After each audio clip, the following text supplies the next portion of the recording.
Dr. Jaishankar, thank you very much for joining us at the Rising Bharat Summit. You've come here every time we've had a Rising Bharat Summit, so this is your third edition here. But I want to start off with something significant which some of our audiences may also be interested in knowing. It is the number 2140. Does that hold any special significance for you? I shall enlighten our audience and maybe even enlighten you. That's the number of days that... This sounds like one of Elon Musk's tweets. That's the number of days he's been External Affairs Minister. He's the longest serving External Affairs Minister of India since Nehru. So we can have a round of applause for that. And what a time to be in charge of India's foreign policy. You look back at the last 5 years and 10 months now, it's going to be almost 6 years. What do you think has been Indian foreign policy's singular achievement in these last 6 years? One thing if you were to name, with the mic, sir. I would say, this is Bharat rising. So how do you manage the process of rise under extremely turbulent conditions? Because managing a process of rise is tough enough, but countries normally hope that you get a very conducive environment. We've got as tough an environment as anybody could sort of no, not hope for. Not hope for. Anybody could actually imagine. And I think getting through that, just look at these last 6 years from a foreign policy perspective. You've had Ukraine, you've had the Middle East, you've had the whole Indo-Pacific turbulence, you had Afghanistan, you've had Myanmar, you've had COVID, you've had meltdown of various kinds, political changes in our neighbors. Actually the stresses and it's not just change. There have been big events, there have been fractures, there have been stresses, there have been surprises. So it's been as turbulent as it could have been. I do want to, so since you said it's been challenging circumstances, it's beyond what anyone could have imagined. Let's address the elephant in the room, and that is the tariffs that have kicked in today. That's what our business editors have been telling us. The reciprocal tariffs have kicked in today. And first of all, I'd like to understand from you, what is your assessment, what is your reading of, what is going to be the impact of these reciprocal tariffs on India? What is India's strategy to try and deal with the fallout of it? If you could sort of, elucidate what your views are. I don't think it's possible to speak about what would be the impact because we don't know. What is our strategy? I think that's pretty clear. We decided that we will engage the Trump administration early on this set of issues. We were very open with them, very constructive with them, as they were with us. What we agreed to do was to try to negotiate a bilateral trade agreement by fall of this year. To the best of my knowledge, and I could be corrected here, I think we are the only country after President Trump has assumed presidency the second time, which has actually reached such an understanding in principle. So I don't know, every country, because every country is tariffed, okay? So every country in the world today is fashioning its own strategy of dealing with the United States. In our case, our strategy has a goal. And the goal is to see whether it's possible to actually deal with this situation by concluding a bilateral trade agreement. And I should add that in an interesting way, this has long been our objective. The present situation may have created the circumstances for such a serious conversation. But if you look at President Trump's first term, we were actually negotiating a trade deal which could not fructify. And if one looks even at Biden's administration, we discussed trade possibilities and we ended up with the IPEF initiative. They were very averse doing a bilateral agreement. So from the Indian perspective, actually doing, working out something bilaterally with the United States is not at all a sort of a negative or a, sort of unwanted situation. On the contrary, it is something which has long been our objective. But tell me, Dr. Jaishankar, as you take a moment to drink water, you've been part of many bilateral negotiations, trade negotiations in the past. These things take time. You said we're hopeful that the BTA will be wrapped up by the fall. Two things. What happens if it doesn't, and if it takes longer than that? And two, how confident are you that you can actually wrap it up by the fall? Well, I've always wondered why it takes such a long time. Frankly, I've never figured it out. You tell us.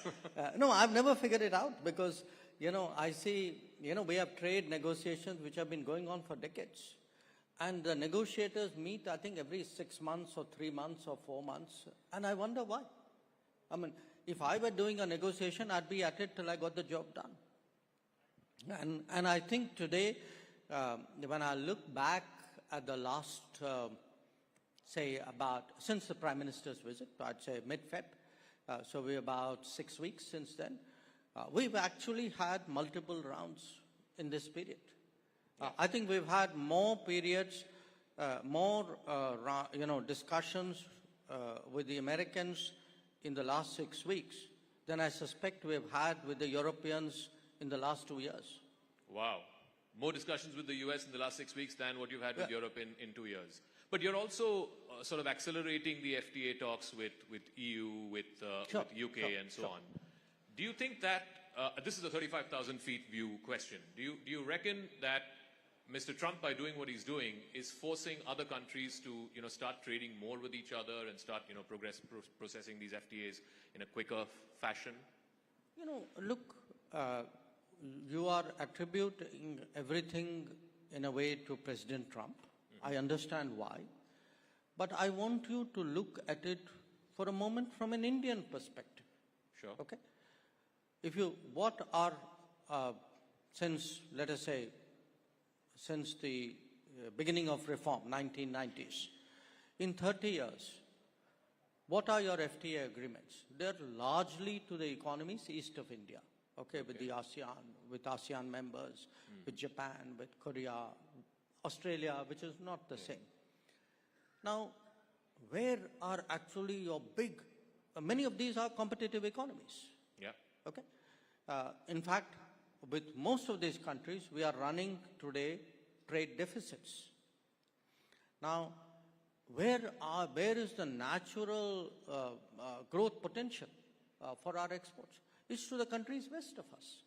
It's in the Gulf, it's in Europe, it's in the UK, it's in the United States, possibly in Latin America.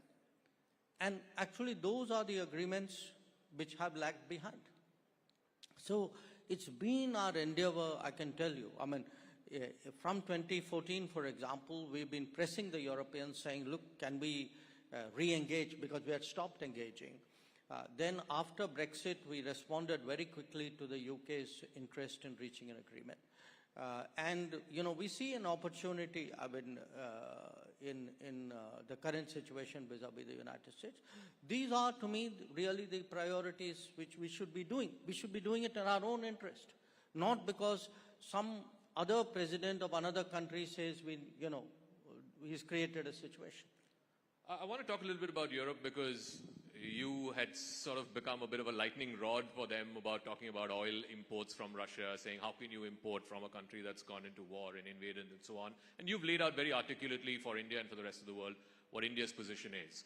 Now the same Europeans are scampering for an FTA with India. Do you see a double standard there? Or No. I think you're being unfair to Europe. Yes, you're being unfair to Europe. I think the Europeans were serious about an FTA earlier. It's just we haven't seen that kind of urgency. Maybe their way of working is different. So I can't expect everybody to be the same. So they take, typically they have taken much longer periods between interacting with each other. My point is that, look, Europe today, I think, realizes the importance of deeper ties with India and the relevance of the FTA for that purpose. We had in the end of February 21 European commissioners led by President von der Leyen visiting India, very unique happening, not just for India, even for them. They don't normally do that. I think there's a very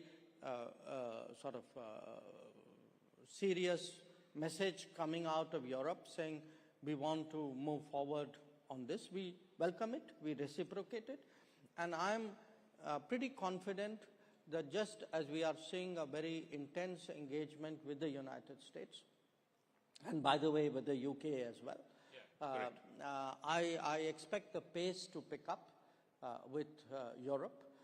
We have an aspirational goal. We'd like to close out the FTA this year, but you know, when we get there, we'll see. I want to talk about the neighborhood.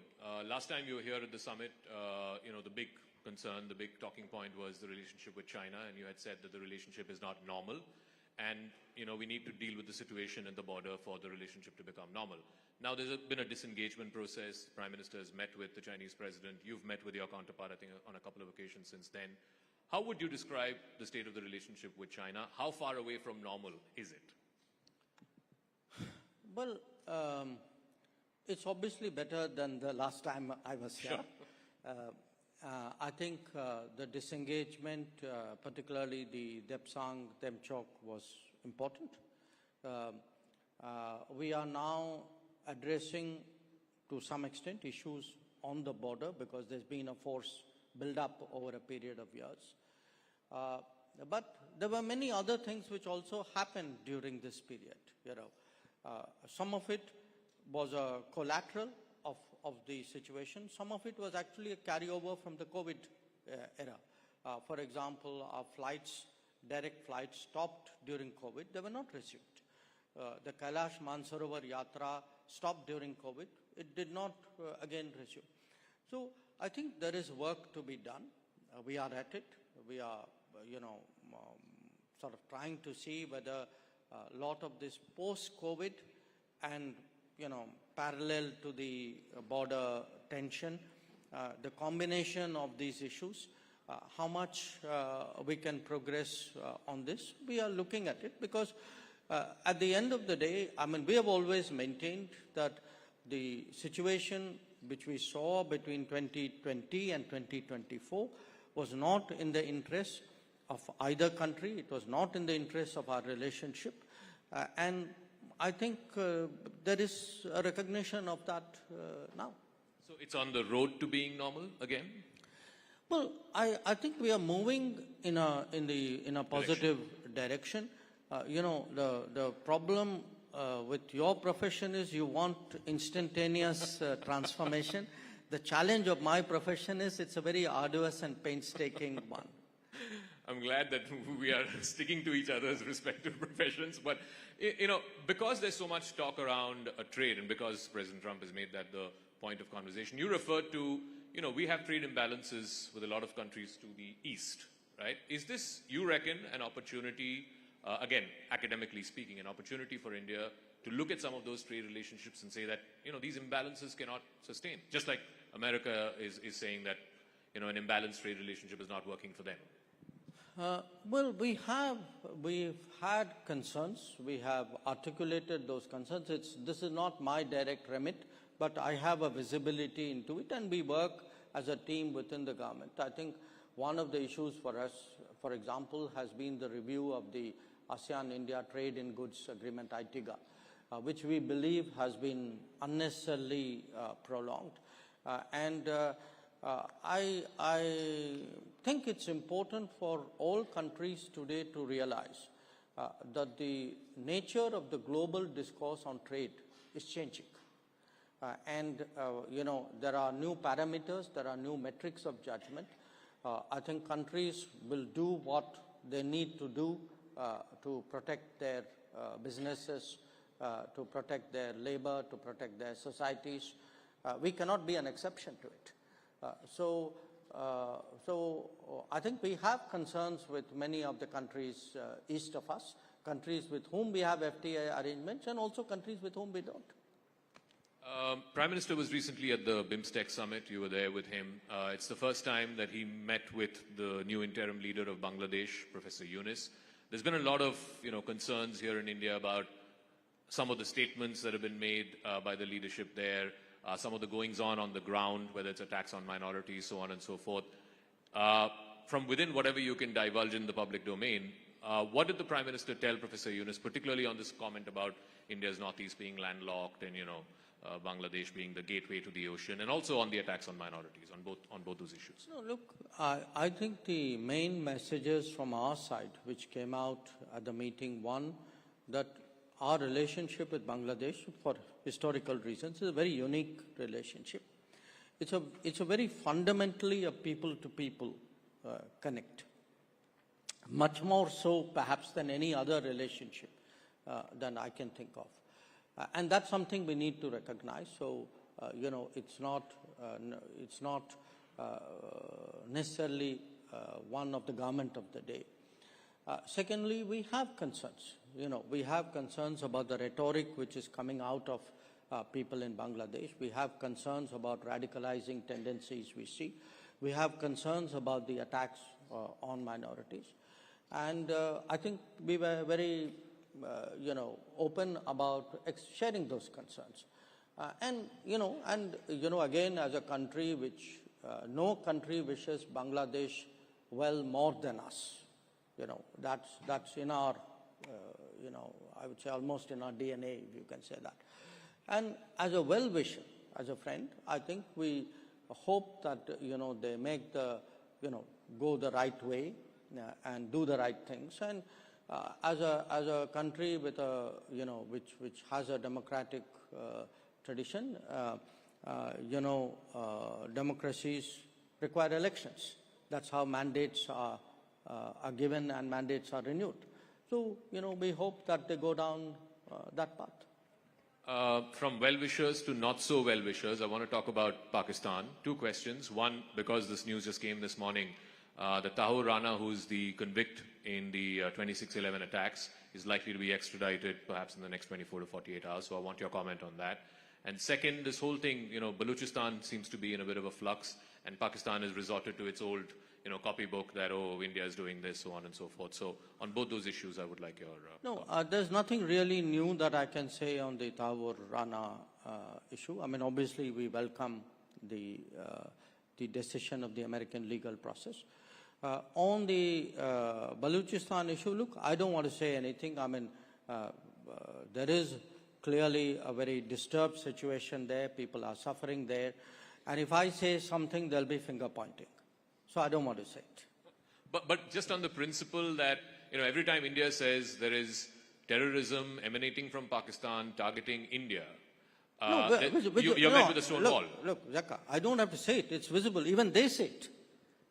But it's not like I'm making an accusation and everybody in Pakistan is there saying, no, this is completely untrue. You have people in Pakistan who openly declare that they are doing terrorist activities in India. So this is not an argument. I mean, this is not a hypothesis. This is something they proudly claim. So I think, we've always maintained, not just us, I mean, all sensible people have maintained that if you start a terrorism industry, you will be consumed by it. And that is exactly what we are seeing today in Pakistan. So at a time when, there's an acceleration for regional partnerships and so on, you don't see any future for SAARC, given if Pakistan does not change its tack and does not use or employ terror as an instrument of state policy? Well, let me pose that question to you. I mean, would you be okay if we were nice to each other in the morning and I come and attack your house at night? Certainly not. I mean, would you live with it? Certainly not. Then why would you even ask me that question? No, just in the context of SAARC. Let me also come to last few questions. The relationship with Canada. We've had a pretty, certain issues that plague the relationship in the last couple of years. There's going to be an election there soon in the next few weeks. Are you considering reinstating the Indian High Commissioner in Ottawa? Is there anything moving in that direction post the election? Look, again, I'm very cautious in anything I would say publicly about Canada. They're heading for elections. I don't want a remark become an issue out there in their politics. For us, the direction in which ties have gone is something which, again, we believe has not served the interests of Canada. You know, the kind of latitude that was given to people espousing extremism, secessionism, violence, you know, if you import such people and encourage such people, it's going to have consequences in your own landscape. And, you know, what we were saying, in a way, the cautions we were uttering inside the room, unfortunately played out outside the room as well. So we would like certainly to see, you know, after all, it's a big country, Commonwealth country with whom we've had, you know, generally good relations. Yes, things, again, for almost exactly the same reasons had happened in the 80s. So to the extent that, you know, we see them recognizing the problem and, you know, not giving that kind of political space to such forces, you know, if we would then naturally take that into account. I mean, I have no gain by having bad relations with Canada. I would like them, actually, I would like both sides to mend the relationship. But I would also like people to recognize that there's a real problem out there. And the problem is, you know, the kind of space given to these forces. One final question. We're anticipating President Putin of Russia to visit India at some point this year. In this new emerging global order where, you know, President Trump wants to end the war, he's talking directly to both Russia and Ukraine, how does India figure in this emerging matrix? Because India is one of the few countries, yesterday the Prime Minister was here, India is one of the few countries that can speak to both Russia and Ukraine and has good relations with both. You know, we've had a very, I would say, both a sensible position and a helpful position. Sensible in terms of very early on, we took the view publicly that this conflict cannot be resolved on the battlefield, that it was necessary for a return to dialogue and diplomacy, that it was important for the parties concerned to talk to each other, you know, because that was not happening. And there was actually a view at that time that everybody else will gather together and somehow produce a solution, and the other party, in this case Russia, would be confronted with that as a choice. Now, much of what we held in 2022, 23, 24 has actually come to pass. And you know, there's no vindication in it. I mean, in fact, if anything, there is regret that, you know, so many lives have been lost, so much time has gone, so much damage has been done, not only to the countries, but to the global society and to the international economy. But, okay, now there is a greater understanding that we need, appreciation that we need to actually, they need to engage each other. So, to the extent we can sort of motivate that, foster that, encourage that, we would do that. And you know, again, I maintain that we've always, you know, what we said in Moscow was not different than what we said in Kiev and what we said in third places. And we've tried to, you know, have conversations here, take those there with the approval of each party. And so that's one part of what we've tried to do. The other is, you know, there have been different dimensions of this conflict which have popped up from time to time. Different countries have weighed in, and I think it's such a really serious issue. It's natural. It's not a single or a small number of countries. We approve of all of that. I think anything which any country can do or any group of countries can do to help, we welcome that. We've tried to do a few things ourselves. We weighed in with other people. It could be some of the nuclear-related issues, or it could be grain corridor, or whatever it is. But the objective is to help. The objective is not to put yourself ahead. I mean, we're not, actively searching for a role. But if, either of the parties or any other country comes and says, look, can you help out on this? We'd be open to doing it. And I'll wrap up. I know you like cricket a lot, so these 2,140 days as the longest serving foreign minister post-Nehru, you look at it as a test match, as a T20, as a one-dayer, or this is your career with an asterisk, not out. S. Jaishankar batting at 2-1-4-0, not out. No, I think on this one, look, it's been, again, it's been a very interesting heading to 6 years as foreign minister, but I treat it to some degree as a continuum of what I was doing earlier, and in a way, I think the next few years will be extraordinarily challenging. It'll be challenging for the world. It'll be challenging for us as a country, precisely because we have to keep rising through all this clutter, through all these tensions, and to be associated with that process, to be given responsibility of that process, I think is a great honor. It's a great responsibility, and I'm very, very, grateful for it. We have the best batsman batting at not out on that. Thank you very much, ladies and gentlemen. Dr. S. Jaishankar, the External Affairs Minister of India.